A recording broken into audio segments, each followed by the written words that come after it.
परमपूज्य बाबा बेलसरे लिहितात, एप्रिल आणि मे या 2 महिन्यांमध्ये नामसाधकांचे 2 मेळावे भरले. पहिल्या मेळाव्यात निरूपणासाठी श्री ज्ञानेश्वर महाराजांचे 5 अभंग घेतले होते. सभेचे वातावरण नामाने भारलेले होते हे सांगायला नकोच. अभंगांच्या विवेचन समयी श्री ज्ञानदेवांच्या शब्दांची निळी झळाळी जीवनात प्रथमच स्पष्टपणे अनुभवास आली. हे रंगदर्शन और होते, पण तो अनुभव तितकाच राहिला. दुसऱ्या मेळाव्यात निरूपणासाठी श्री तुकारामांचे 5 अभंग घेतले होते. सभेचे वातावरण अगदी तसेच नव्हे अधिकच नामाने भारलेले होते.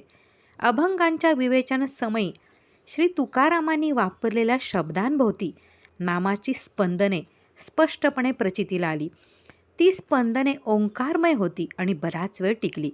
आपल्याला येणारे हे अनुभव खरे आहेत का?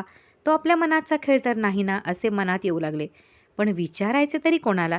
तेवढ्यात श्री कृष्णमूर्तींच्या एका उद्गाराची मला आठवण झाली. श्री कृष्णमूर्तींना प्रासादिक ग्रंथांच्या भोवती फिरणाऱ्या नादलहरींचा अनुभव येत असे.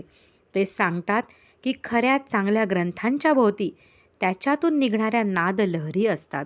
संतांचे शब्द दिव्य असतात. ते ईश्वराकडून येतात. त्या दिव्य शब्दांना तेज असते, त्यांना नाद असतो, कधीकधी त्यांना सुगंध असतो. माझी खात्री झाली की हा काही आपल्या मनाचा भ्रम नव्हे. परमपूज्य बाबा बेलसरे.